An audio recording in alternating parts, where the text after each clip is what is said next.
probably a crazy way to write a book. I should probably come up with plots, but I generally just start with place, then find character, then find narrative, and it works itself out that way.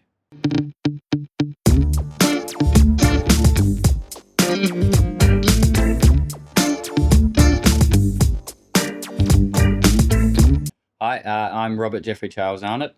If you're from the Australian Tax Office, you can't prove anything, but if you're not, I'm the author of Dusk, and that's out now through Pan Macmillan.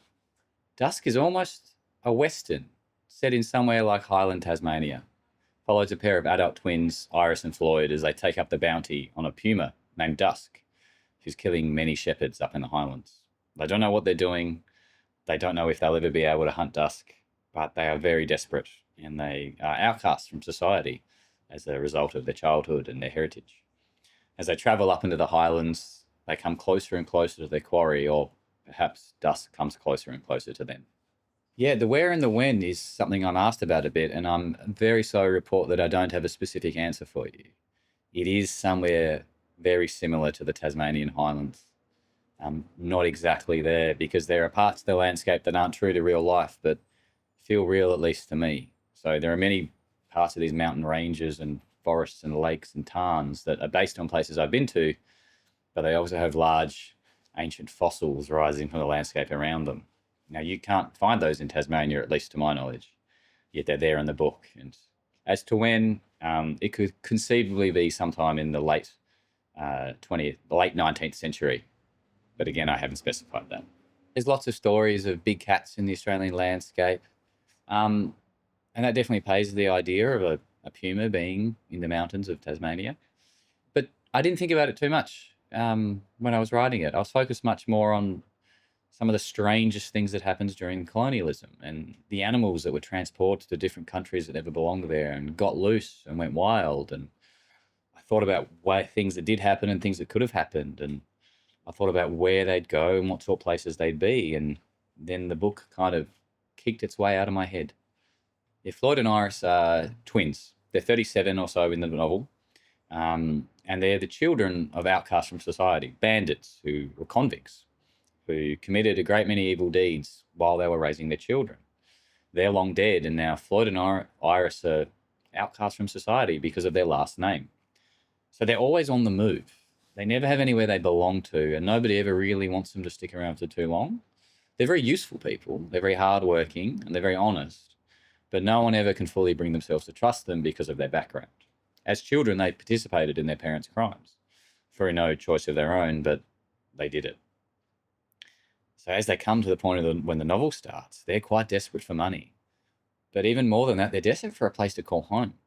So as they move up into the Highlands, Floyd is very much interested in the cash they could get from taking Dusk, whereas Iris starts realizing this could be a place they could belong. And as they move through the landscape, she feels that pull stronger and stronger, even as she comes to realize she might not have any right to call this place home. It all continues throughout the novel, and I don't want to spoil too much. I mean, for me, the landscape is integral. That's where the book started. I was driving around the west coast of Tasmania and up and through the Highlands, around Lake St Clair, around through Montezuma Falls. And I was thinking, I'm always going to write a book here. This has become part of me so deeply. And I camped up in the Highlands a bit on a friend's farm as a child. And I had these kind of magical memories of waking up at dawn and climbing out of my tent and seeing a herd of feral deer skipping away across the landscape. And eventually I knew the book would come out. I didn't know what sort of book it would be. It was only when I went to the South Island of Aotearoa and was in the fjords there that I remembered the Highlands and went back again. And these places kind of merged in my head. And it's almost like Iris and Floyd then walked out of it. And I was playing with these twins, and I didn't know how the story would come to life until I conceived Dusk. And once Dusk the Puma was there, the book was going, and I just kind of had to hold on to the tail. Generally, the landscape comes first. I can't stop thinking about a place and how much it moves me and how interested I am in it. And then I sit with it for a long time while describing it until I can think of characters who fit there. I feel like they might be doing something there. I feel like the story would suit them to be there. And once they're kind of coming to life, the story that they're participating in then comes. It's probably a crazy way to write a book. I should probably come up with plots, but I generally just Start with place, then find character, then find narrative, and it works itself out that way.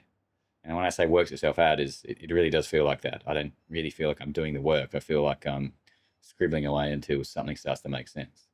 No, I don't write to address certain themes or messages or ideas. I would never do that. They come out in the work, because if you feel strongly or passionately about the work, and this is just how I write, I'm not saying this is how other people should do it. Um, as soon as I were to start thinking I'm going to write about a theme or I have a message to share, then the book wouldn't work. That's a lecture. That's an opinion piece in the Guardian. That's not a novel for me. A novel should be an expressing of emotion, an expression of passion, an expression of ideas, rather than themes. And then if I do it passionately, strongly enough, then there's things I care about will come out. So in Dusk, I guess you could say there are very strong elements of the destructive habits of colonialism and the treatment of Indigenous peoples and the treatment of lesser off peoples from the colonised lands, such as convicts. All sorts of things like this. Deforestation, how we treat animals, how animals treat us. All these things are very clear, and I think you could definitely say these are themes in the book, but I didn't set out to do that. I tried to write something that felt evocative to me, and I trusted that it would all come into place. I think people use the term peat wine in Ireland to describe almost a kind of whiskey liqueur. And I think there's some, but not in the way I've conceived it in the book. It's just something I made up. Yeah, I think endings are really tricky, really hard to pull off. I don't know if I always manage it, but I kind of always knew where this book was going to end. I don't want to spoil it, but I knew very early on what would happen. I didn't know how I would get there. I didn't know if the characters would let me get there. And it took quite a lot of work to make it make sense. But I just had such belief that this is how the book was going to end that I worked my way there.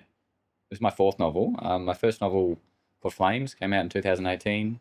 And then I had another book called The Rain Heron, which came out 2 years later. And then I released a novel called Limberlost in 2022, and now Dusk in 2024.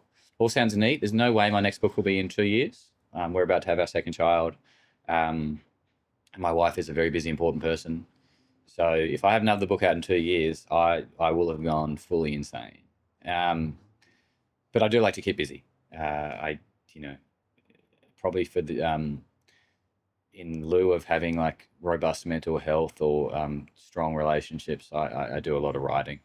So hopefully it all works out. But I think I'm going to slow down and be a dad.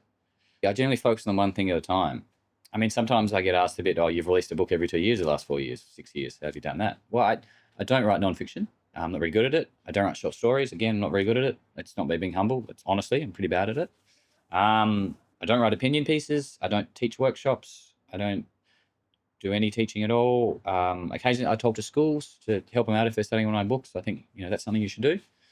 But no, I don't really distract myself with any other form of writing because I want to write novels and we only have so much time. And so I know I'm not very good at those other things. And I don't, when it comes to nonfiction, I don't really have anything to say. And I haven't lived a life that has given me like a really unique, interesting experience to then pass on through some form of like opinion sort of thing. It's great when other people do it, but like I don't think anyone needs to hear from me. The one thing I think I can do is novels. And so that's where I put my efforts. Oh, I like reading everything. I read really widely. And it changes every few years. I like nature writing, both fiction and nonfiction, is something I'm incredibly attracted to. I always find myself returning to the short stories of Annie Proulx. If I ever am in a reading rut, I go read, Wyoming stories, and it's like a really cool glass of water on a hot day. I could list, like every author, I could list hundreds of other writers, hugely influenced by Richard Flanagan in my life and in my work. Max Porter from the UK has recently been a really big influence on me. Elena Ferrante, I don't write books anything like hers, but I still will occasionally pick up and read the first few chapters of My Brilliant Friend because it just is mind-blowing. So I like to read widely. Working away on a new book. Yeah. I can't say too much about it yet because I might not end up finishing it and doing something else. But I'm reading a lot about kelp forests and doing a lot of snorkeling and thinking a lot about islands. Thank you so much for having me.